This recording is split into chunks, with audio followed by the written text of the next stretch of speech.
nous allons voir les pièges dans lesquels il ne faut pas tomber lorsque l'on écrit un invariant de boucle. Alors, en premier, il faut bien préciser à quel endroit on place notre invariant de boucle, parce qu'on peut avoir un algorithme qui est juste avec un invariant de boucle qui est juste, mais si on le met au mauvais endroit, il devient faux. Alors, un exemple.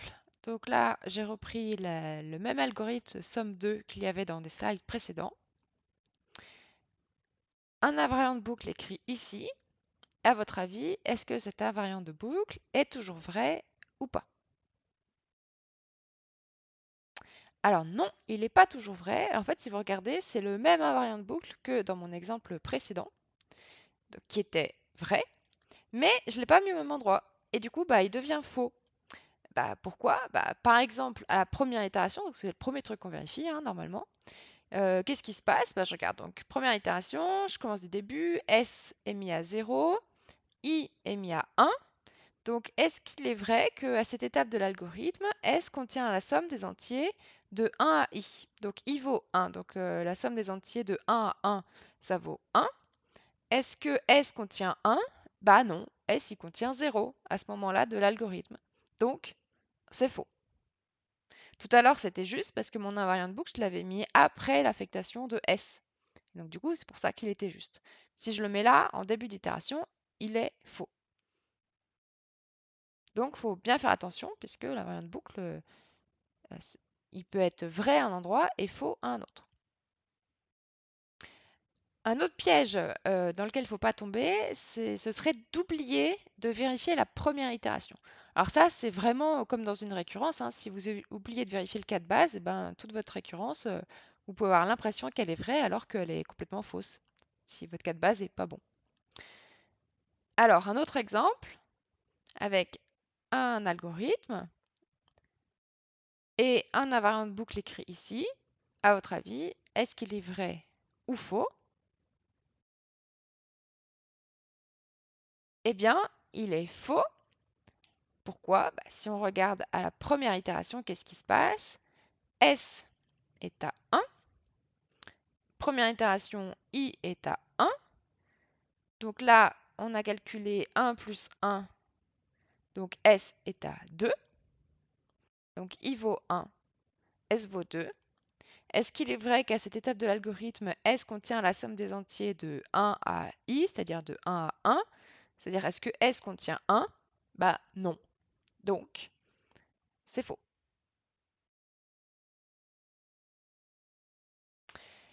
Il faut vérifier, bien sûr, que l'invariant est vrai d'une itération à l'autre. Alors ça, en général, c'est pas trop un piège, puisqu'en général, ça, c'est le truc central.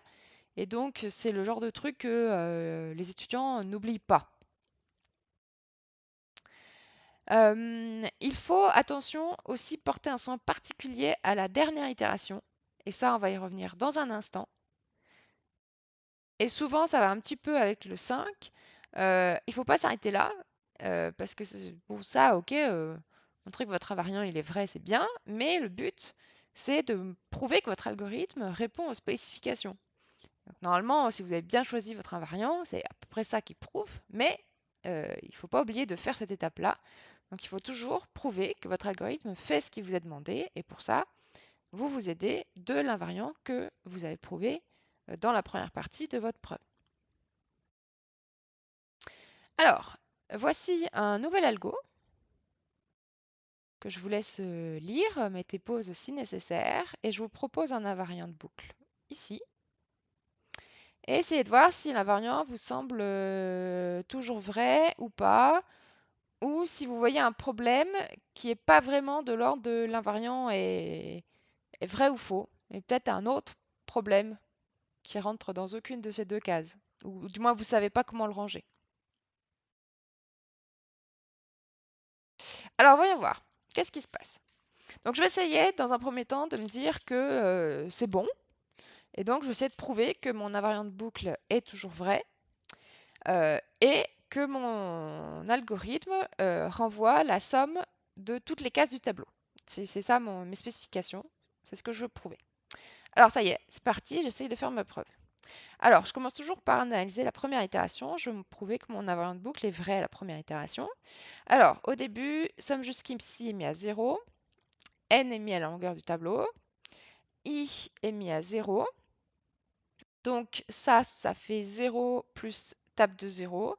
Donc somme jusqu'ici est mis à table de 0.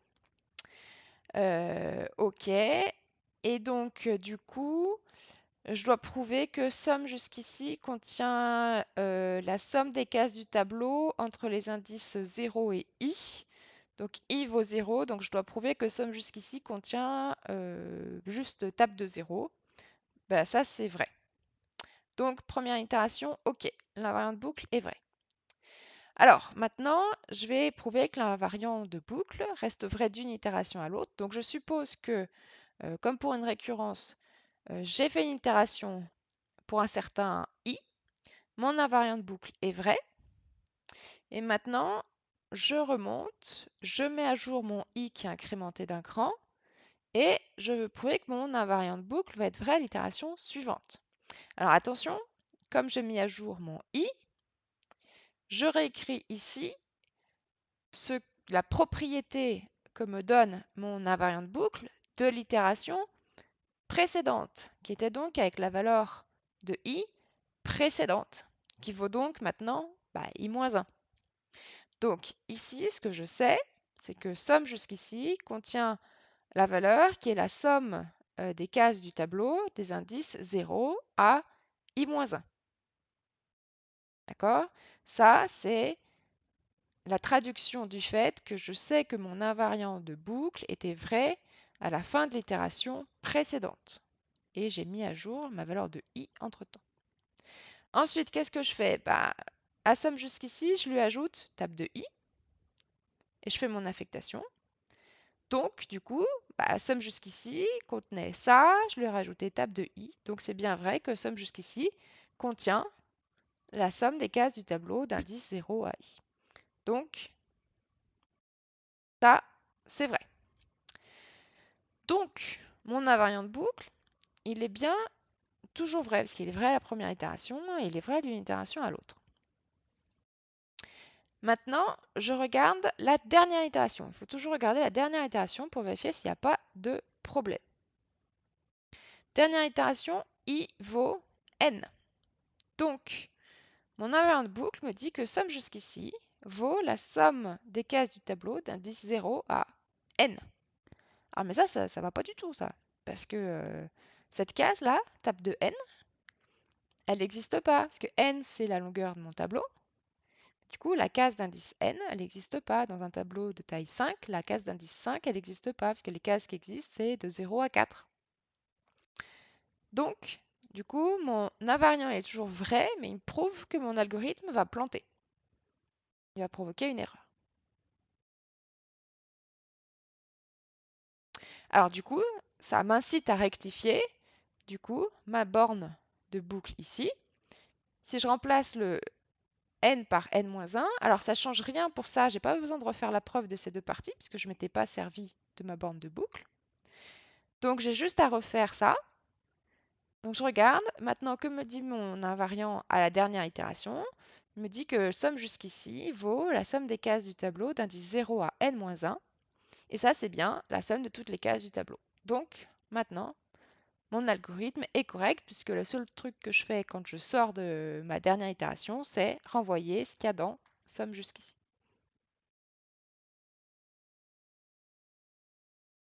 Alors, donc du coup, pour l'instant, je vous ai présenté l'invariant de boucle pour vous dire, d'abord, je fais mon algo, ensuite, je prouve qu'il est correct. En fait, une fois qu'on a compris ça, on se sert de l'invariant de boucle un peu autrement, enfin un peu comme un entre-deux, parce qu'un invariant de boucle, on peut aussi du coup le décider avant d'écrire notre boucle. Et du coup, le choix de notre invariant de boucle, c'est ça qui guide la manière dont on va écrire notre algorithme. En fait, souvent, la stratégie, c'est un peu entre les deux. C'est-à-dire, je fais un premier algorithme un peu au brouillon, qui n'est pas tout à fait juste.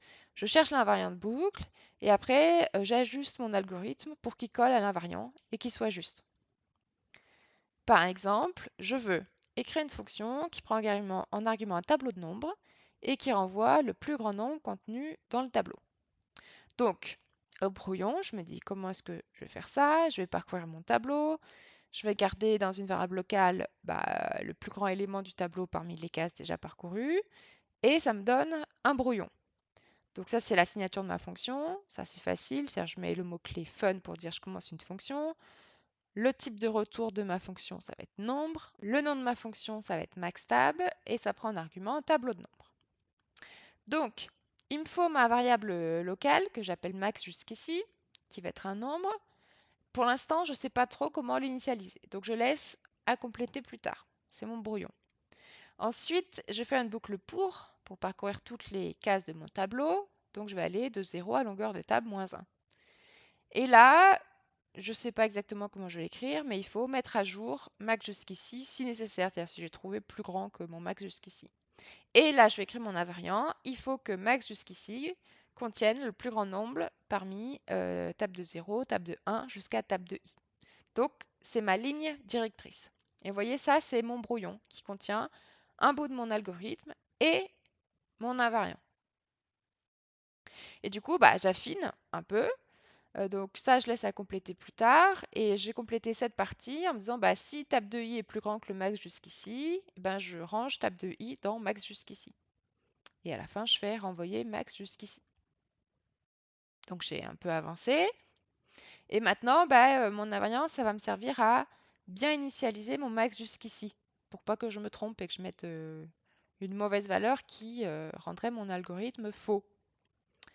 Alors, du coup, voilà, là, je me pose la question et je vais utiliser mon invariant. Alors, imaginons que je vais lui mettre 0, parce que je ne sais pas trop comment s'initialiser. Des fois, quand je ne sais pas trop comment initialiser, je me dis je vais essayer avec 0.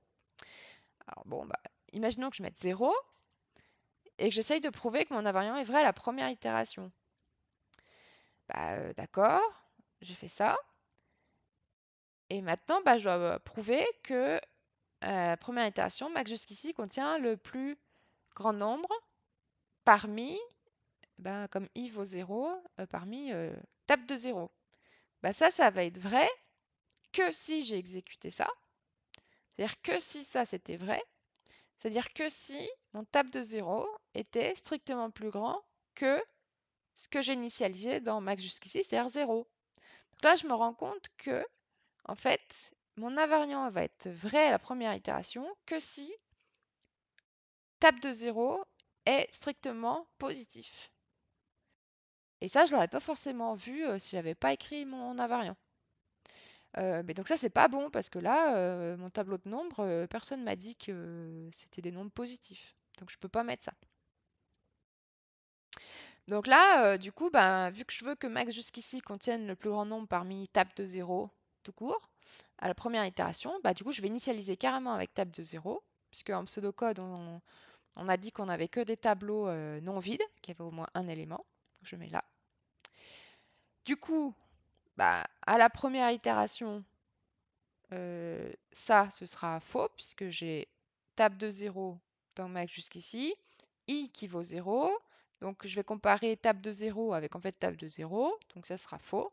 Et j'aurai bien max jusqu'ici qui contient le plus grand nombre parmi seulement table de 0. Et ensuite, d'une itération à l'autre, eh bien, hop, quand je remonte, j'écris mon invariant à la fin de l'itération précédente. Donc, comme il y a eu un décalage parce que i vient d'être mis à jour, il vient d'être incrémenté, et bien en fait, ici, max jusqu'ici contient le plus grand nombre parmi table de 0, table de 1 jusqu'à table de i-1. Et là, si table de i est plus grand que le max jusqu'ici, c'est-à-dire le plus grand nombre parmi toutes les cases du tableau entre 0 et i-1, eh bien je mets table de i dans max jusqu'ici. Donc quand j'arrive ici, je suis bien sûr que max jusqu'ici contient le plus grand nombre parmi table de 0 jusqu'à table de i, en combinant ça avec ça. Donc d'une itération à l'autre, c'est bon. Je vais regarder ce qui se passe à la dernière itération. Donc à la dernière itération, j'ai i qui vaut longueur du tableau moins 1.